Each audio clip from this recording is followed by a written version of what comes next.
Hey y'all, Jen here with My Crochet Basket. Welcome back to my channel. Today I am going to be doing a little bit of a recap of my experience thus far with YouTube as a crochet niche content creator, as well as my introduction to online selling of my crochet products. If you're interested or you're trying to do the same thing, I would love to hear your story. If you're ahead of me on this journey and you've been doing this for some time and you hear me and you're like, oh God, Jen, no, don't do that. Tell me. I want to hear all the things, okay? Totally have a lot to learn and I know it. But, you know, for, I guess, my own posterity's sake, I wanted this video out there in the world so I can watch it in another 2 years and be like, oh my goodness, this is where I started.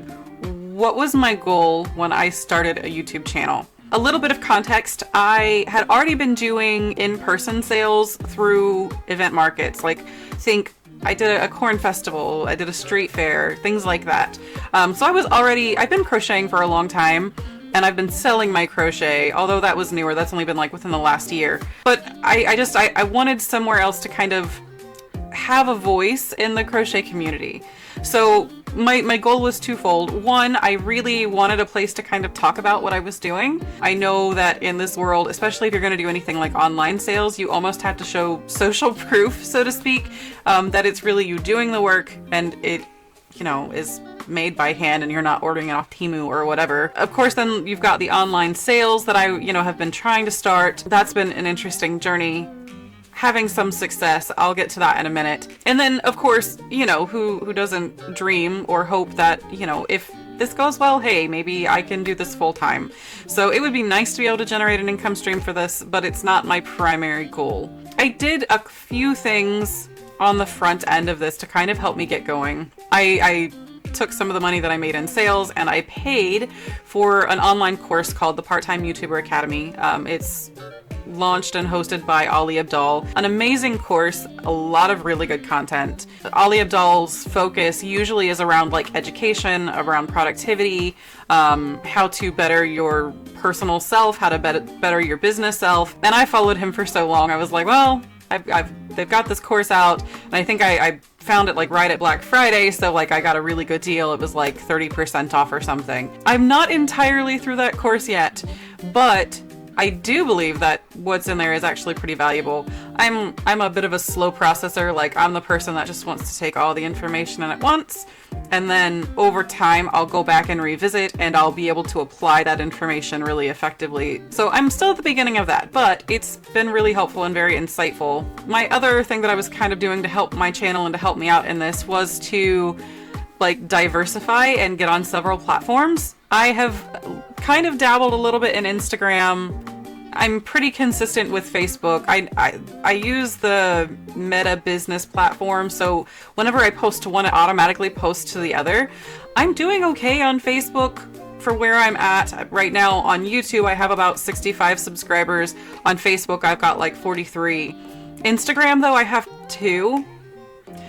I don't really get on Instagram at all as a viewer, though, which is probably part of my problem. I don't consume content like a lot of other people do, so I may just not get it. Like, I totally realize that that's probably a big portion of that issue, but it's been kind of insightful to see like where I connect as a person to some of these platforms. I did kind of look at TikTok, and of course, with everything going on with TikTok at time of recording, it had been banned, and then the company blacked everything out, but then like they reopened everything. It's still banned, but you can still access it if you didn't delete it off your phone or whatever. Yeah, I'm not gonna lie, I didn't like TikTok to begin with. It messes with my head. Kind of glad that I'm skipping that one entirely. But another platform that I found recently that I absolutely am enjoying is Reddit. I really love the sense of community there. For me, that almost feels like the genuine place to go if you just want to have good conversations, get insight, just be a part of something. I love all of the crochet content that I am getting over there. I love some of the other threads as well. You know, the amigurumi thread, the crochet thread, the crochet patterns thread. An awesome source of inspiration to see what people are working on and making and loving. I don't know, it's just been really cool to kind of see that in more real time. again, I'm coming from the perspective that I really didn't do social media aside from YouTube prior to me getting this channel going. Was on Facebook for years, but I actually turned it off. Well, I just stopped logging in, I think in like 2018, because I had just graduated college and I was like really trying to get into my career, and I just didn't want to waste my time on it anymore. So I don't know, getting back on there and having the interactions that I'm having, it's super slow going, but I'm enjoying it. So I've got a little bit of some notes. I'm sorry if you see me looking down, I'm trying to follow it. I am a rambler, so if I don't do this, this video goes all over the place. Second, recording. Promise, this is how this happens. So what have I done so far? I guess I've already kind of mentioned it, or what have I done so far to help me along in my journey? I've already mentioned that I've done the part-time YouTuber Academy, adding the social media for the Facebook and Reddit. I'm gonna keep posting to Instagram. Maybe someday I'll actually be able to get on there and like understand it a little bit better to get some traction, but for now it's just sitting there. One of the things that, you know, Ollie Abdel tells you in the Part-Time YouTuber Academy, step number 1 is plan on doing this for 2 years with no return on investment. So I get it. And I've heard that from plenty of other people too. I didn't expect overnight success, but I've actually gotten a little bit more success than I thought I would. At time of recording, I have posted 10 videos. My 11th one is scheduled for tomorrow, which is Monday. So 65 subscribers is huge. 65 people had said, oh, well, I like this enough when it randomly showed up on my feed that I think I'd like to get more. And that is mind-blowing to me. I really didn't think that I would be able to make something that would, you know, be a genuine value to somebody else this early on. I thought that the learning curve of just trying to figure out how to make the videos and edit them and getting past the fear and being able to post them would really still be where I am. I am kind of blown away. So I will say that I've had 2 successful videos so far. One I actually paid to monetize. It was 20 bucks and I was curious, and it's my Frank the Frog pattern. So to my mind, like, that's a high value video. Like, it's a free tutorial that anybody can access and use at any point, you know. So that one was the only one that I really thought would make a lot of sense to, you know, promote and get out there and just kind of help my name get out there. And I'm really glad I did. It was an interesting experience watching the views climb. It was 200 views, 200 plus views or something like that. It was like the low 200s. So it wasn't even like I got thousands of views. I really didn't even get a lot of viewer time on that one, which is another metric that YouTube really likes to kind of give to you. Like, how long are your viewers watching?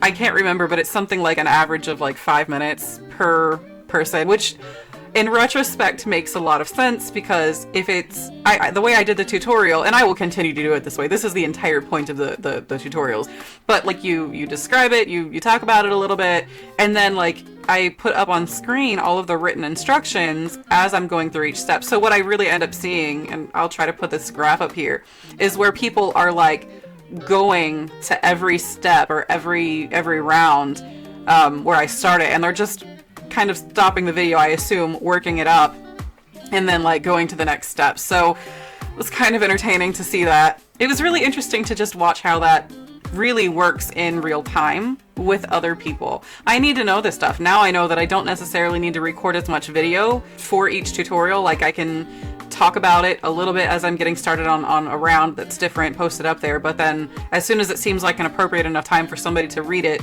kind of pause it, like I can keep going quickly, which will really help me in editing later. The other semi-successful video that I've had was actually my Soho Squishy yarn review. That one actually has my best retention curve so far. A retention curve, I'll also post this up on the screen, is where YouTube shows you how long people are engaging with your video, like how long you're keeping their attention throughout the video. And so far, that one has had the highest retention rate. I have more people watching that one from beginning to end and, you know, not dropping off quite so quickly comparatively to every other one of my videos of my long form format. So that's been really cool. So that to me is telling me that, you know, being able to review yarn that's new or that's not so common is genuinely helpful to other people, and they are appreciating that information. So gonna definitely make sure that I include those more often going forward, especially with Joann's closing right now. Like, we're all gonna be freaking scrambling to figure out how to buy our yarn. And honestly, like, that was one of the first thoughts that I had after I saw how well that video was being received, was like, people that are just like me that tend to buy local because we're such texture driven people. Like, it's really frustrating to buy $100 worth of different kinds of yarn and then to want to return 80% of them because you can't even tolerate touching them. So I don't know, I need to figure out how to get more videos like that of different kinds of yarn, different brands of yarn that are available online, to review them in context that people can relate to help with that. That's a goal that I now have. Okay, well, that actually brings me into my, my last question that I would like to answer in this video, which is, what are my plans going forward? Definitely, leaning into content like I was just talking about, the yarn reviews, still really want to do more patterns. I think as much as I love the amigurumi, and as much as it's like the best sellers that I get at markets, I really feel like there is an audience that are not trying to sell things, that are just trying to make things for themselves. And amigurumi may not make a lot of sense for those people. I mean, if I'm going to stereotype, and I apologize, but if I look at myself and I'm like, well, I was a young woman who was in my early 20s trying to learn how to do this, I was looking for patterns. So if I like speak to myself and kind of stereotype my videos in that perspective, I just wanted cool stuff to make that I could wear. Like, I was really into making bags at that point, like grocery bags or totes or book bags, or like now I have absolutely become obsessed with making my own purses. Posting videos like that would probably add a lot of value. So I'm gonna start trying to work more practical things into my video collection so that I can kind of, I don't know, I guess, connect with those kind of people that I might understand a little bit better. I love the amigurumi though. I'm not gonna give it up, don't worry. A lot of this stuff really just genuinely makes my heart happy. But I did realize a lot of the feedback that I got, because I posted Frank the Frog on Reddit, and I posted a little some more that I had done on Reddit. And my goal with them were to make them pretty kid friendly because I was gonna be selling them at markets. Which is great, but a lot of people actually want more detail in their amigurumi. And the benefit of doing the simpler amigurumi is, one, you can price it very affordably at an event market. Like Frank the Frog works up realistically in 45 minutes. If, once you've worked the pattern a couple of times, you can make one in 45 minutes. So you can sell it for 20 bucks and not be devastated that you're not going to get, a decent amount of money out of it. So I don't know. I think, being online, I have an opportunity to do more detailed kind of styles, stuff with a lot more like surface crochet or sewn on things that don't necessarily have to be so quick, because my audience may not necessarily be trying to just find items that they can sell cost effectively or time effectively, if that makes sense.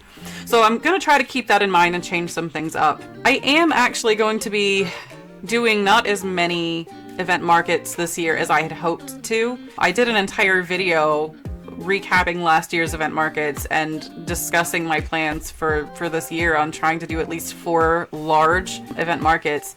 Life happened. My first one I'm not even going to get to try. I actually have to have a fairly major surgery that's going to put me down for like 6 weeks of lifting absolutely nothing over 10 pounds and another month or 2 of truly just recovering, like, fully enough. And I couldn't get the surgery until March. Like, I think it's scheduled for right at mid-March. So I won't even be able to go back out to an event until summer, essentially. So at most, I'll be able to get in 3 markets this year if I want to do them close together. So I think I just need to kind of shift my focus into the online stuff. I can crochet while I'm healing, no problem. That won't hurt a thing, so long as I still get up and like walk and move and stuff in between every couple of hours. But, real life impact is my plans just got shot in the foot. So that is, now happening to be incorporated into my future planning. So I really am focusing a lot more at this moment on building an online store. I have an Etsy shop set up. I've made 2 sales on. I'm actually really proud of that. And then I do have a Shopify account that's designed just for social media to like share links and whatnot to anybody who's interested in my stuff. I don't really know how to use the Shopify very well. Up to this point, I've really been focusing on Etsy. I thought that made a lot more sense because they're already a marketplace in and of themselves, so I can get real-time feedback on how my listings are doing, if anybody is even kind of interested. Whereas if I just started out on my own independent website, I don't really have anything to compare it to. So I've gotten a few listings up on Etsy. I'm trying now that I've kind of got a system for building the descriptions and the listings a little bit easier to streamline it. Now I'm starting to like put all of those listings also on Shopify. So I don't know. I still need to learn a lot. I'm not really sharing the Shopify link yet at this point. It is down below if you're curious, because, you know, I will never turn away money, but like I'm not advertising it or anything. I don't know. I'm curious to see how all this turns out. It's been an adventure though. I feel like I've learned a lot. I feel like I have, you know, made some really cool connections. I'm so new to all of this that it's been a whirlwind of an experience and a lot of fun. So I think that my long-term goals really are going to be to just, you know, get my online sales going. That I wish that it weren't as important to me as it is, but it is. I don't know why. I love that people love my work. I guess I've got an ego for days, but I do. It makes me feel good. And it makes me feel good to know that I could make somebody smile whenever they get one of my pieces. Well, I guess that's really all that I've got for this video, for this recap. Again, I know that this video was more like a moment in time reflection for myself. I hope if you've gotten to this point, I hope that you have gotten something out of this that's absolutely worth watching the time that it's taken. But I guess until next time, bye y'all.